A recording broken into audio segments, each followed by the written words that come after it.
বাংলাদেশে বিগত সরকারের সময়ে গণমাধ্যমের স্বাধীনতা নিয়েছিল নানা প্রশ্ন।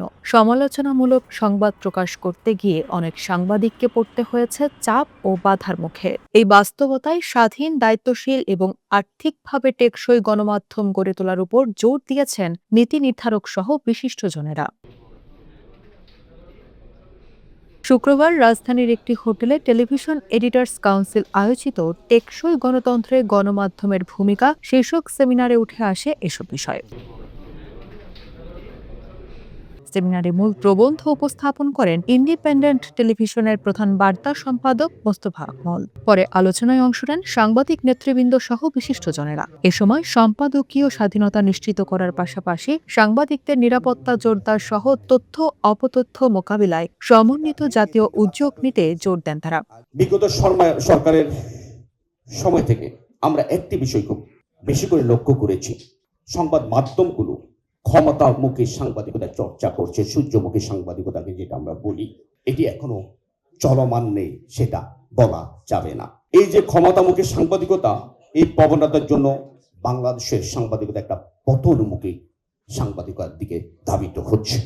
তথ্য প্রবাহ হচ্ছে পানির মতো, যেখানে ঢালু হবে সেখানে যাবে। মানুষ কিন্তু ভাইরালটাই পছন্দ করে, স্বাস্থ্য কিন্তু সংক্রামক না, ব্যাধিটা হচ্ছে সংক্রামক, দ্রুত সেই অপতথ্যটা ছড়িয়ে যাচ্ছে। এ সময় সাবেক প্রধান উপদেষ্টার প্রেস সচিব শফিকুল আলম বলেন, সরকারি প্রতিষ্ঠান থেকে বিজ্ঞাপন চাওয়া গণমাধ্যমের স্বাধীনতার সঙ্গে সামঞ্জস্যপূর্ণ নয়। গভর্নমেন্ট যেন কারো প্রতি পক্ষপাত দুষ্ট না হয়। আপনি আপনার মতো কাজটা করে নেন, আপনার মতো আপনি বিজনেস করে নেন। আপনাদের কেবল টিভি স্টেশনগুলো একটা বড় হচ্ছে যে পেয়ে যে টাকাটা, সেটা দেখা যাচ্ছে যে যারা নেটওয়ার্ক করে তারা টাকাটা নিয়ে নিচ্ছে। আপনার সে ব্যাপারে সবাই মিলে আমাদের সোচ্চার হওয়া উচিত। তো সেটা যদি আমরা না করে যদি গভর্নমেন্টকে বলি, তাহলে হবে কি, তখনও আবার ওই একটা তোষামোদ গোষ্ঠী দাঁড়িয়ে যাবে। আলোচনায় অংশ নিয়ে তথ্য ও সম্প্রচার মন্ত্রী বলেন, স্বাধীনতা, দায়িত্বশীলতা এবং আর্থিক টেকসই গণমাধ্যম গড়ে তোলার উপর জোর দিচ্ছে সরকার। আমাদের সংবিধানে লেখা নাই যেটা চতুর্থ স্তম্ভ, কিন্তু সারা পৃথিবীর সভ্যতা জানে যেটা একটা চতুর্থ স্তম্ভ। এই স্তম্ভটা না থাকলে রাষ্ট্র সমাজ থাকে না। সাংবাদিকতার মতো পেশাকে কিন্তু এই ধরনের একটা অঘোষিত সম্মান, মর্যাদার দৃষ্টিভঙ্গি থেকে, লেন্স থেকে আমাদেরকে দেখা উচিত বলে আমি মনে করি। সেমিনারের প্রধান অতিথি স্থানীয় সরকার মন্ত্রী মির্জা ফখরুল ইসলাম আলমগীর বলেন, আগের সরকারের সময় গ্যাস অনুসন্ধান, বিদ্যুৎ, ব্যাংকিং সহ বিভিন্ন খাতে তৈরি হয়েছে বড় ধরনের সংকট। বিএনপি সবসময় আপনার একটা ধ্বংসস্তূপ পায়। উত্তরের গ্যাস সূত্রে যখন আসে তখন ধ্বংসস্তূপ। আপনারা দেখেন গ্যাসের সংকট হচ্ছে, গ্যাসের সংকট কি বিএনপি তৈরি করেছে? লাস্ট গভর্নমেন্ট একটা এক্সপ্লোরেশন করে নাই, একটা আপনার এক্সপ্লোরেশন দিকে যায় নাই।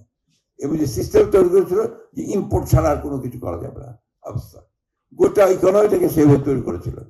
আপনার এনিভার আপনি যাবেন, ইলেকট্রিসিটি আপনার সবাই জানেন বিদ্যুতের ক্ষেত্রে কি হয়েছে। এই সমস্ত আপনার এই কুইক রেন্টাল পাওয়ার হাউস নিয়েছে, ধ্বংস করে দিয়েছে। এখন সেই বিদ্যুৎ নিয়ে আমাদের সমস্যা খুব পড়তে হচ্ছে। ব্যাংকগুলো শেষ হয়ে গেছে, কিচ্ছু নাই।